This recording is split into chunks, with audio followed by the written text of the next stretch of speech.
Okay, this next set of formulas are the double angle and the half angle formulas.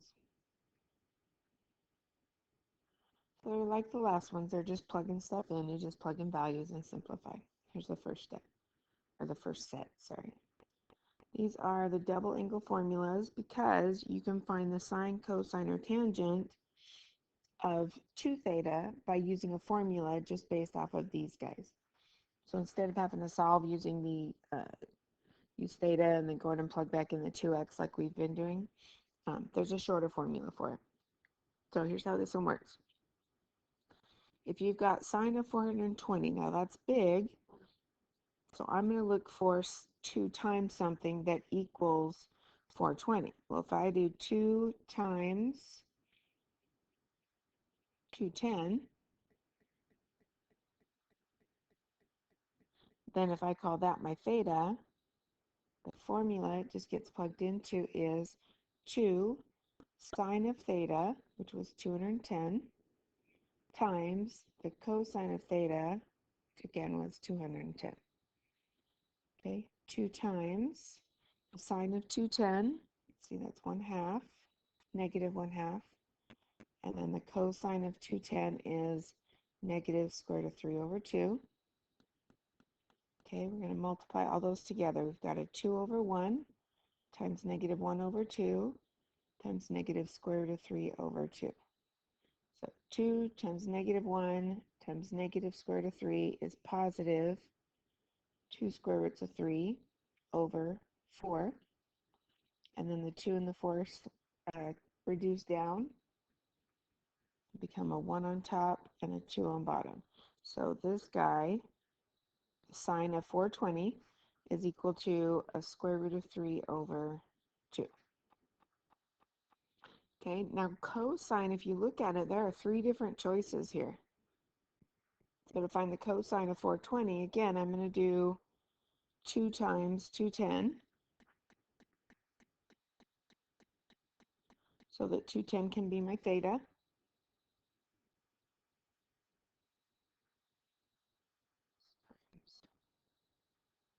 But I have to choose. There's 3 different formulas that you can pick for this guy. Really doesn't matter. I mean, we might as well just do the first one. That's cosine squared of theta minus sine squared of theta. We already have both values, right? So this becomes, let's see, cosine, oops, supposed to have 210 in there.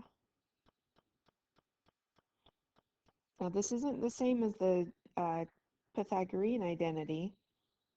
Pythagorean identity was when it was sine squared plus cosine squared and vice versa. So it's different. Sorry, I'm questioning how I should put this. Boop, boop, boop, boop. Ooh, Betty boop. So we're going to use cosine squared of 210 minus sine squared of 210. That means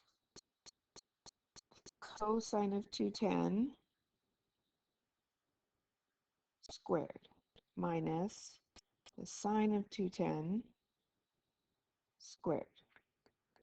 Okay, cosine of 210 we decided was negative square root of 3 over 2. And we have to square that, right? Here's this guy. Minus the sine of 210 squared, which was negative 1/2. This guy. Okay, negative squared is always a positive. Square root of 3 squared over 2 squared. That's 3 over 4. Minus, this one is negative 1 squared over 2 squared, 1/4. Let's see, 3 minus 1, that's 2 over 4, which reduces down to 1/2. So this guy's answer was 1/2. Okay, tangent's nice and simple. It's just 2 tangent theta over 1 minus tangent squared of theta. So this is the same thing as tangent of 2 times our theta, which is going to be 210. I found that just by taking this guy and dividing it by 2. Okay. So, whoops. Sorry, got a little messy. So the tangent of 420 is the same thing as the tangent of 2 times 210. So this is our theta. All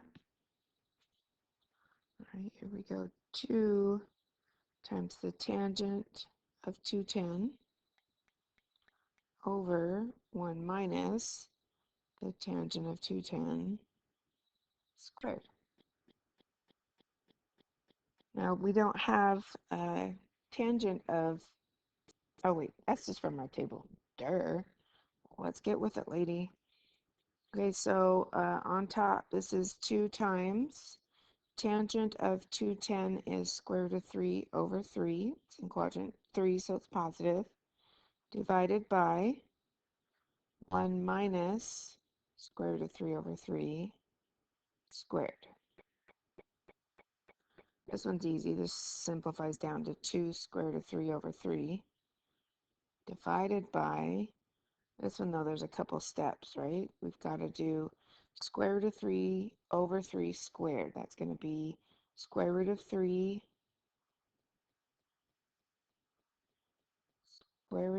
squared, which is 3, over 3 squared, which is 9. Reduce that down to 1/3.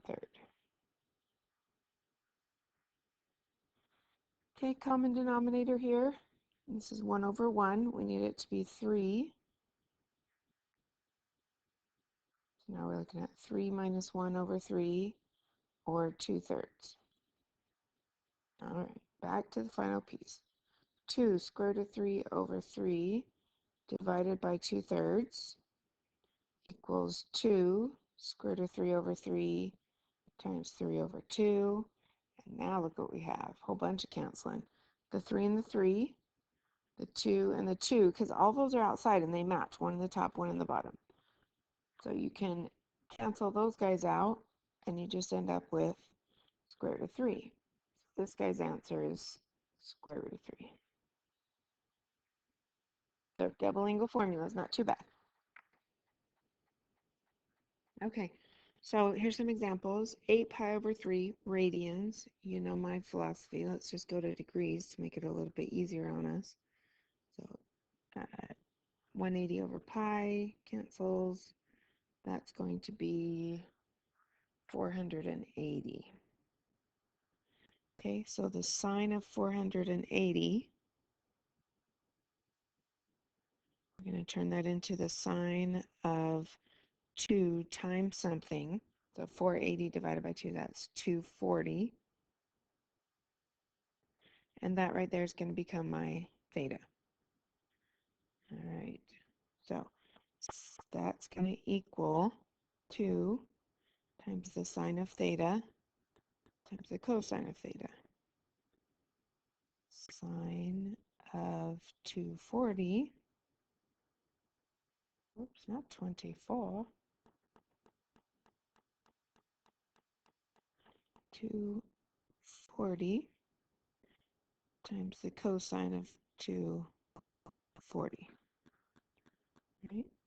Sine of 240 is going to be negative square root of 3 over 2. Cosine of 240 is negative 1/2. So we've got 2 over 1 times negative square root of 3 over 2 times negative 1 over 2. So again, one of those 2's will cancel. Negative square root of 3 times negative 1 is positive square root of 3 over 2.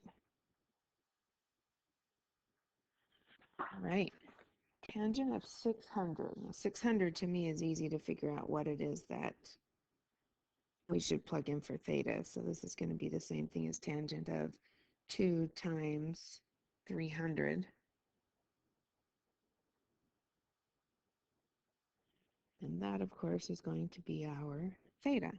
So we're going to do 2 times the tangent of 300 divided by 1 minus the tangent of 300.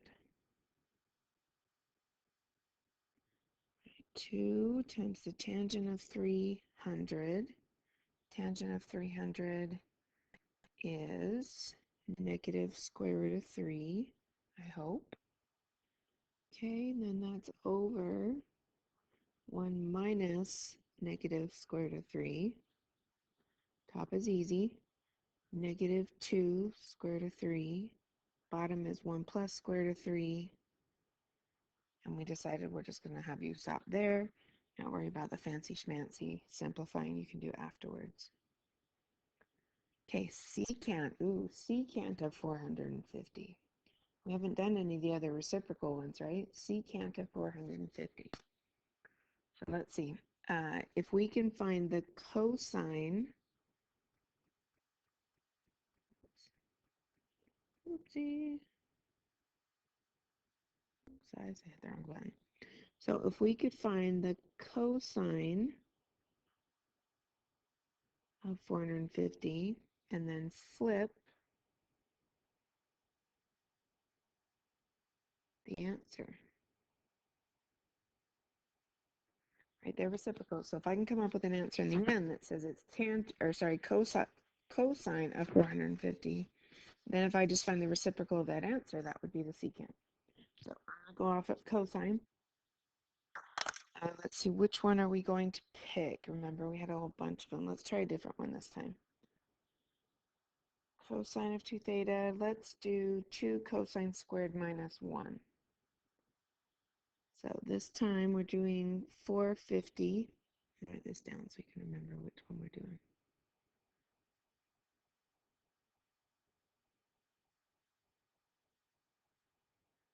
Okay, cosine of 250, we're going to change that to 2 times 225 cosine.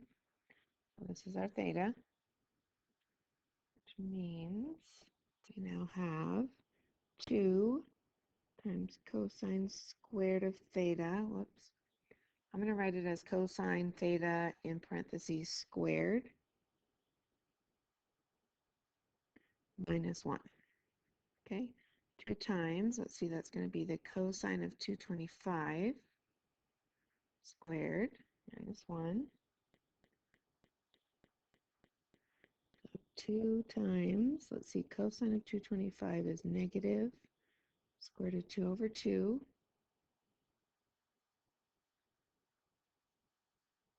All right, negative squared becomes a positive. Square root of 2 squared is just a 2. And then bottom is a 4. Right, that's 2 over 1 times 2 over 4 is 4 over 4, or 1. And then we're subtracting 1, which means it is 0. Now, if cosine of a value is 0, so what we found is that the cosine of 450 equals 0. Now, technically, that means 0 over 1. So if we want to find the secant of 450,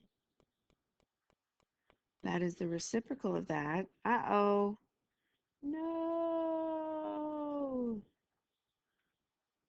So our answer for this one is actually that it's undefined.